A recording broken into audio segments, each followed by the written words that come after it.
Hello everyone, I'm Keenan47 aka Wolfkeen, and we're back to the Mojave Wasteland of Fallout New Vegas. Just as a reminder, I'm playing this game in hardcore mode, which means I have to eat, drink, and sleep, ammo causes weight, and of course, allies can die. Also, as an added challenge, I've bumped the difficulty up from normal to hard. Alright, so, as you can see, I have Raul with me, and that's because of one simple reason. I actually want to do his quest line. I want to do his quest line before I finish up my work with the boomers, because I learned of a glitch. There is a glitch where if you don't do the Raul's questline before you do the boomers, the game will, Loyal will be gone, who's one of the people you're supposed to talk to, and basically you will not be able to complete the quest from then on out. I think to start this quest, you just talk to Raul and, ask him about his backstory. I can't believe we were allowed inside the Lucky 38. That place has been a legend since before the war. Tell me about yourself. Sure, boss. What do you want to know? Who are you? You forget about me already, boss? You sure you didn't take a blow to the head or something? Oh, haha. My name is Raul Tejada. Anything else you want to share? Boss, usually when somebody gives you a name and nothing else, it's because that's all they want to give you. I want to ask you something else about yourself. I'm an open book, boss. Granted, the book's in Spanish and some of the pages have fallen out, but I'm an open book. Huh. I see.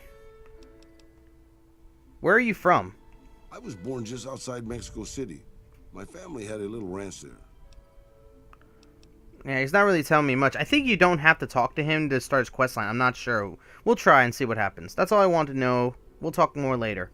Anything you say, boss. There are three people you're supposed to talk to. First, there's Ranger Andy, which I don't know if I ever talked to him at all in this playthrough, but we're gonna find out.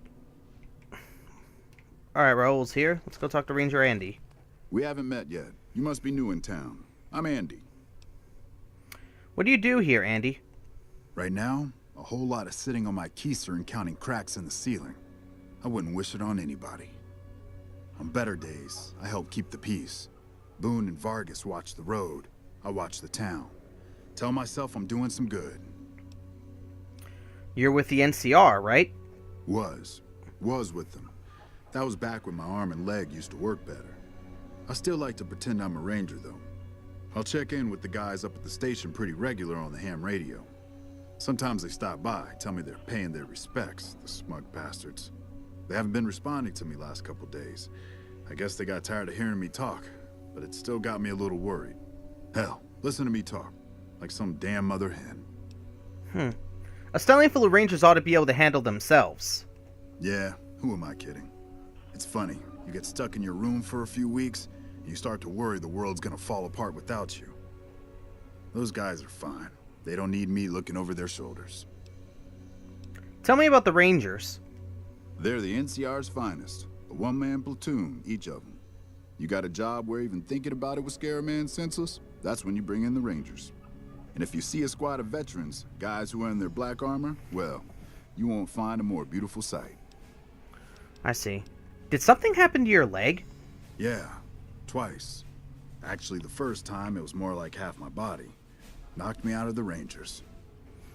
This time, it's mostly just reminded me how useless I've gotten. What happened? A few years back, we get a tip that some Legion slavers were holed up in this burnt-out house a few clicks from where we were stationed. We get there and it's deserted. No sign anyone's been there. I mean, nothing. As we're leaving, I hear something behind me. I turn around and there's this kid, just skin and bone, and he's looking up at us and he's scared half to death. Been hiding in a closet. What did you do? I go to grab him out of there and I notice he's holding something in his hand. Something metal. He shuts himself back in the closet and that's when I see the grenade he's left by my feet. They do it a lot, the Legion, using kids. They know we'll hesitate. Anyway, that was the first time. Second time I fell down those stairs in front of the motel. Just in case I got to thinking I'd put it all behind me. Your body is injured, not your mind. You're kidding yourself if you think you're useless. People don't exactly line up to find out what's in my head. Can't remember the last time someone suggested I knew something worth knowing. You know, maybe there's something I can do for you. Since you've gone to all the trouble of flattering a crippled old soldier, There's a move we have in the Rangers for knocking an opponent off his feet. Saved my butt a bunch of times. Maybe it will for you too. Let me show you how it's done. And so here I've learned, it says it, you've learned a Ranger takedown special move. To use this technique, initiate a power attack while moving backwards. You'll drop your opponent to the ground. Yeah, so that's basically the technique that I learned from Ranger Andy. You'll get the hang of that takedown. I had trouble learning it at first too. Okay then, I guess that's all I need to know. Hey, wait a sec. I know what I said, but if you find yourself by Ranger Station Charlie, let me know what you find. I'd be interested. Sure, I could do that. Alright, so there we go. Basically, that takedown is a move you learned from Ranger Andy as, basically, if you do a power attack while moving backwards, you'll knock your opponent to the ground, which is a pretty good move. Like, I have done a fist-only character and used that a few times. It can save you in a bad situation. But, you know, it's one of those situational things. Hey, boss. Can I ask you something? Sure, what's on your mind? What do you think of guys like Ranger Andy? What do you mean guys like Ranger Andy? I mean guys who have a world of experience doing what they do, but have to give it up because they're getting old and slow or too injured. He didn't have to give it up. He's just scared he doesn't have what it takes anymore. Maybe, but what if he really doesn't have it? Are you talking about Andy or yourself? A little bit of both, I guess. I grew up in a place called Hidalgo Ranch, just outside Mexico City. It wasn't much, just a bit of a farm, with a house for 3 generations of Tejadas. I wasn't the best behaved kid. I was quick with my hands, with a pistol or a wrench. And I wasn't afraid to get into fights over it. I never killed anybody, but I had my share of run-ins with the police. Mostly my family kept me in line. This was before the war. We were far enough away from Mexico City when the bombs fell that we missed the worst of it. But things got bad quick. Go on. Just a few days after Mexico City was vaporized, refugees started pouring down the road to our ranch. We helped who we could, but there were so many. Eventually, my father started turning people away before we ran out of food. Things got violent. My father and I got our guns, and we drove them off. What happened then? About 24 men came back in the night after we'd gone to sleep. They set fire to the ranch house and barred the doors from the outside. My whole family was trapped inside. I smelt the smoke, and I got myself and my little sister Rafaela out through a window. But everyone else, my parents, my grandmother, my 2 brothers, and 2 of my sisters, all died. What happened then? Rafaela and I ran. We were pursued by some of the men who attacked our home, but I was always a good shot. The ones who came after us, I killed. The rest, I left be. I had to take care of Rafaela, not throw my life away on revenge. And you blame yourself for this? Maybe. I don't know. All I know is that for all my skills with a pistol, I couldn't help them. Anyway, that was weighing on my mind. Thanks for letting me get it out in the open, boss. So yeah, that's pretty much one of the conversation pieces that happens where you pretty much get ideas of Raul's backstory. To get the other conversation pieces, there's 2 other people we need to speak to. The next one is all the way over here in Camp McCarran. Right now, with the NCR, I'm mixed. So I won't be able to, well, the best word is I can't use the NCR radio, but then again, I've never used that thing. I've never used the NCR radio in any playthrough of this game I've had. And I know NCR is going to be a little leery towards me, but nothing serious. They're just neutral towards me again. Which, if you know about the reputation system in Fallout New Vegas, you'll know that certain reputations mean certain, you know, ways that each, like faction sees you as. Mixed means neutral, meaning I've done some good, but I've also done some bad. So, right now, I'm considered mixed. Now, say if I was to do some good but a lot of bad towards a faction, I'll be something like, soft-hearted devil or something like that. Meaning that they'll be hostile towards me, even if I did do some good for them. That's kind of the idea of the reputation system. It's one of the few things I like in this game over Fallout 3. Because Fallout 3, there never really was a definite reputation system. It's like whatever you did to certain factions, that's how it was. And uh-oh, the game's beginning to lock up. Please. Please. Yeah, this isn't gonna happen. I'll be right back, everyone. One of the many reasons I don't like the console versions of this game.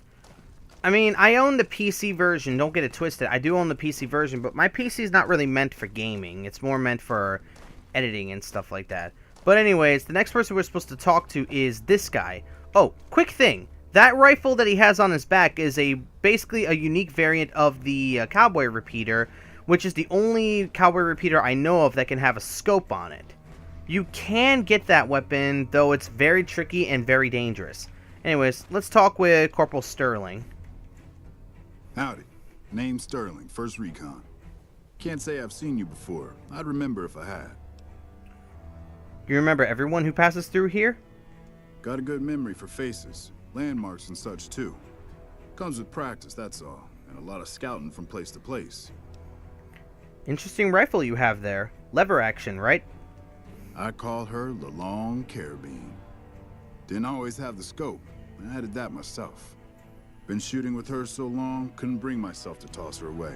Would have felt guilty to part with the old girl. The other snipers used bolt action, but Gorbets reckoned it didn't matter none if I was different, so long as I could hit my targets. Have you always been with the 1st Recon? Used to be a ranger, one of the first they sent out east back before we took the dam. Observation and reconnaissance. We took the lay of the land, checked out the locals, and kept ourselves inconspicuous. A couple friends of mine were the first to scout the dam. That was back in '73, if I recall. A lot of those rangers are dead now. Vegas always chewed men up. It's just a little more literal nowadays. Why did you leave the Rangers? Well, that wasn't really a matter of choice. Got myself caught by legionaries up near Malpay. They had themselves some fun with me. Mangled my hands and feet pretty good. Wasn't much good with the pistol after that. Wasn't gonna be trekking across the waste on any more long scouts either. How did you manage to escape Malphas, if I'm saying that correct? Caesar's boys figured I wasn't going anywhere after what they'd done to me, so they didn't bother tying me up. I crawled out of there on my elbows and knees. Must have looked a sight. Then I rolled down an embankment into the Colorado. Guess I had a mind to drown rather than give Caesar's boys the satisfaction of killing me. But a couple of rangers happened to be watching from across the river. They jumped on in and pulled me out of there. Lucky break, they said. How long have you been stationed here? Going on 6 months now, but I reckon we'll be moving out soon enough. Can't talk about the details. Till then, we'll man the towers and keep an eye on the fiends. We've had more than our share of trouble from their direction. Whole thing smells of Caesar to me. Of course, that's just guesswork. But I'd still bet a few caps he's stirring up the locals against us. I see. Alright, goodbye. Always a pleasure. Keep yourself safe. Will do. Alright, let's go. I believe Raul is... Got a second to talk, boss? Sure, what's on your mind? Meeting Corporal Sterling. Well, it kind of got me thinking.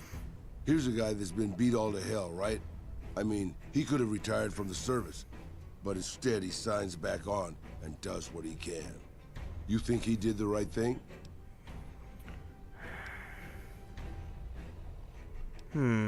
That's really a hard thing. I think it's good that he's so devoted to his duty. More people should act that way. You think so, boss? Because I remember a time when a lot of people stuck to their duty no matter what. It ended with nuclear bombs falling on my hometown. You're talking about the Great War. What do you remember about it?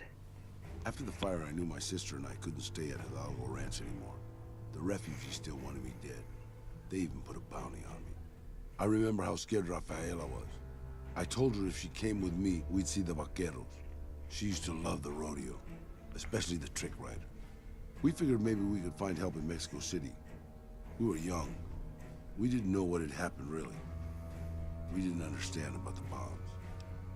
Wasn't Mexico City basically annihilated in the Great War? I don't think it was as hard hit as DC or Bakersfield, but it was bad enough. By the time we got there, the city was a radioactive ruin. Still, the city was full of looters, already forming into the beginnings of raider tribes. Crime was bad before the war, but now, It was a nightmare. We were living like scavengers, scraping by on what little food we could find, always looking for medicine for my burns. And then, of course, the radiation started to kick in, turning me into this handsome devil you see before you. Handsome devil isn't exactly the best word I would use for you, but okay. Sounds pretty bad. You're a poet of understatement, boss. But there were moments it was almost worth it. I still remember finding that novelty costume shop. I was just looking around for something I could slice up to wrap my burns when I saw the vaquero outfit hanging on the rack like it hadn't been touched. I took it, not like anybody else needed it, you know, and wore it back to our camp. Rafaela laughed for the first time since the bombs had fallen. Wasn't it dangerous to be dressed so noticeably? It was. I started to build up a legend. Sometimes it headed off trouble, but most of the times it just started more. Young punks looking to prove themselves would come looking for me, but my eyes were sharp and my guns were quick. For a while, it seemed like we might even survive there, until Rafaela. Go on. What happened to Rafaela? She went out to find some food one day. I was sick, so I stayed at our camp. I guess it must have been the beginning of radiation poisoning. Anyway, it was supposed to be safe, but some raiders happened to pass through where she was scavenging. I won't speak of what they did to her. When I found her body, the only way to recognize her was this funny little scar on her knee from when she was a little girl. That's terrible, Raul. Terrible doesn't begin to cover it, boss. I led my whole family down. First the ranch, now Rafaela. I was the last Tejada. I guess maybe I went a little crazy then. I took my guns and went back to that market. I didn't have many bullets, but I had enough. After the raiders were dead, I salvaged what I could from the store. I was tired. I just wanted to be alone forever. So what did you do? I left Mexico City behind. I made my way out to the Gulf Coast. Eventually, I found an old Petro Chico refinery nobody had claimed. I stayed there for a little while, and I thought a lot about my life. I thought about the guns I'd lived by, and what they'd gotten me. I decided my guns hadn't gotten me anything, and it was time to give it up. I took off the old vaquero outfit and put on a Petro Chico jumpsuit. The name tag said Miguel, so I started using the name myself. Eventually, I made it to Arizona. That's another story, boss. Yeah, so basically you're getting an idea of Raul's backstory as, more progresses. Now there's one more place we need to go to, and that's to the Boomers. Basically, sorry, excuse me on that one. Basically, Loyal is the last person you have to talk to for Raul's backstory. The reason, like I said, reason why I'm doing this is because if I don't do it now, I'll never be able to do it. So I feel now is the best time to do it than do it later. Am I going to do other companion quest lines? Possibly. I am thinking about doing Arcade Ganons. I am thinking of doing Boons. Veronica's, there's no way I can do because, I'm going to be an enemy of the Brotherhood of Steel. So I'm not even going to bother getting Veronica. And Rex's I can also do along with Lily's. Anyways, first off, we got to go talk to Loyal, who is... Is that Loyal? No, that's Jack. That's Jack. Wrong person. Sorry. So, we gotta go speak to Loyal. For two reasons, of course. We need to speak to Loyal about getting that device that he's gonna use for the ants, and we also need to talk to him to help get Raul's final conversation. Is he in... What? Where's Loyal at?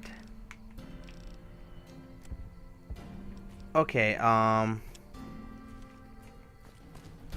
says he's not here. Okay, world map. That's the array. Is he somewhere down there? Or is that where I'm supposed to go? Yeah, he's somewhere down here. Oh yeah, he's probably in his house at the moment, so we could probably speak to him there. I'm not being smart. I am being very, very dumb today. Anyways, let's make our way to the to his house. Oh, and if you hear random music in the background, people in my neighborhood are playing music, and there's really not a lot I can do to, prevent that. So hopefully it's not too, noticeable. I've never seen a ghoul up close. Not sure I wanted to. What is it, outsider? Raquel said you were working on some kind of weapon to fight the giant ants? I started building a sonic emitter that might do the trick, but it's useless without knowing the exact frequency that would kill the ants. Any single over 22,000 hertz at 150 or more decibels should do the trick. Hot damn, you're right! It's a matter of boosting across those thresholds, not exact amplitude. You're smarter than you look. Hey! Just so happens I was testing it at 24,000 hertz, so it should be good to go. Place it near their nest and cross your fingers. Signal's too high for people to hear, so no harm done. But it might make you feel sick to your stomach. I see. What is it, outsider? Is that all he's got? Okay, yeah, later. Goodbye. Alright, that's Loyal done. I believe that triggers the dialogue with Raul. I'm not completely sure. If it doesn't, then I'm going to have to come back to him later.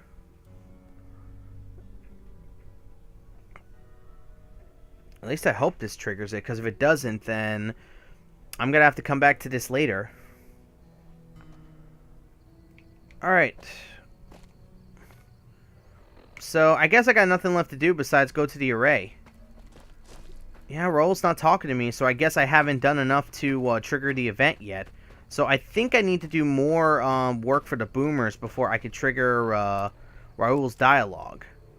So I guess we're going to continue from here on out. I know this entire video was about trying to learn about Raul's backstory, but I guess because, you know, I haven't done enough with Loyal yet, I have to go do other things. So I guess that's what I'm going to go do. I'm going to go ahead and do some simple work for the boomers. Oh, and yeah, I got a katana now. I decided to grab this here katana to basically fight the ants, because, you know, if I use any energy weapons, I'm going to cause them to explode, and I'll probably kill myself in the end result. Raul uses a 44, I'll use this katana, so that should help in the long run. I know I could have probably gotten a gun, but my gun skills is rather, well, mediocre, and that's done intentionally so I don't fall back to guns. So, yeah, that's why, you know, like, I never raised my gun skill. I left it at a low amount on purpose. Yeah, I don't think I can... Yeah, his dialogue's not triggered yet. I have to wait until, I think I have to wait until later with the Boomers quest line, so we'll see what happens. Anyways, let's hit this. Let's try to see if we can complete this quest quickly. Because I know this quest isn't long.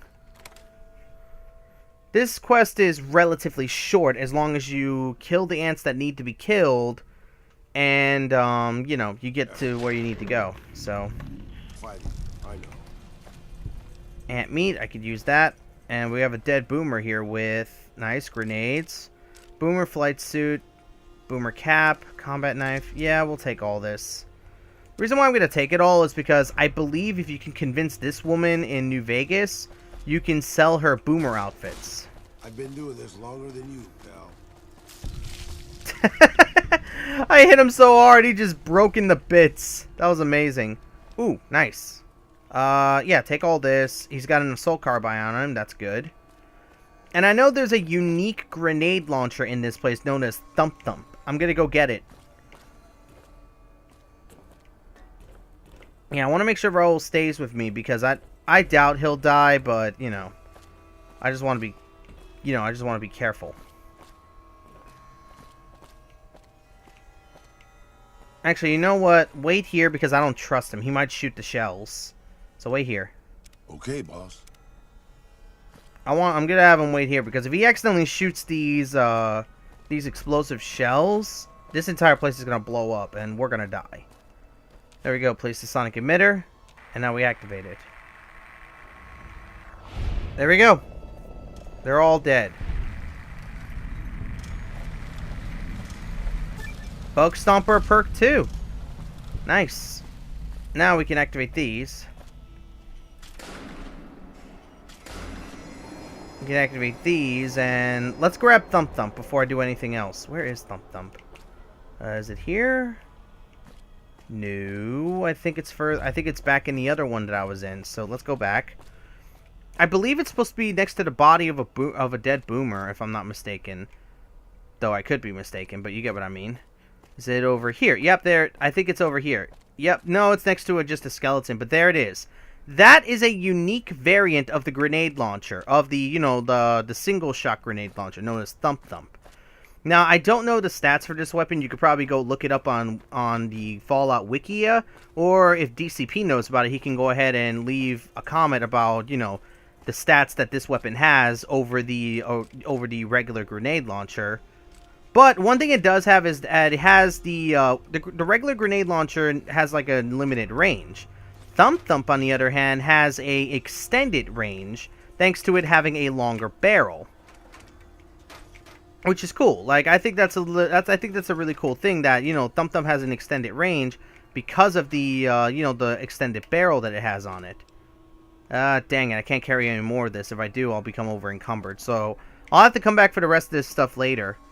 So let's go ahead and pick up Raul, and then we'll go let Raquel know we're done. So, Raul, come on. We're hitting the road. Right, yeah. We are hitting the road. Now we just gotta activate the generator. There we go. Restart the array generators, then reset the main breaker. Now we just gotta return to Raquel and let her know that the generators are running again.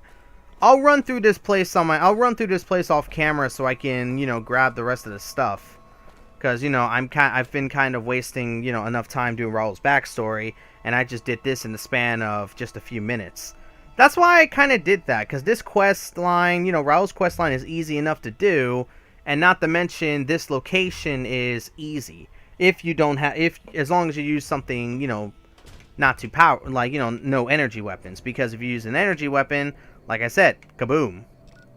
So, you know, you don't want that. So I think I'm going to fast forward this, so this way, you know, I can make the trip a little easier. So I'll catch up once I'm done with the fast forward.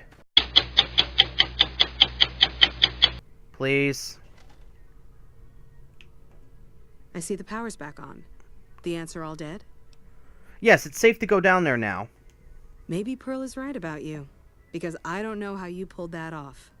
I'll tell Loyal to send someone down to clear out the eggs and repair the generators. Good work. Thank you. Alright, so that's done. I believe that's pretty much that quest done. Now I can move on to the next one, which I know oh, okay, I can return to Pearl. I can return to Mother Pearl now. But before I do that, I want to finish the rest of the Boomer's quest. So I'm going to finish Young Hearts, and I'll finish Sunshine Boogie before I do anything else. So I think that's going to be enough for now, guys. So there's still a lot to do in the Mojave Wasteland Fallout New Vegas, and it seems like my work with the Boomers is almost over, but we still have a few more things to do. So until next time, I'm Keen47, aka Wolfkeen. Hope you enjoyed, and until next time, guys, bye everybody.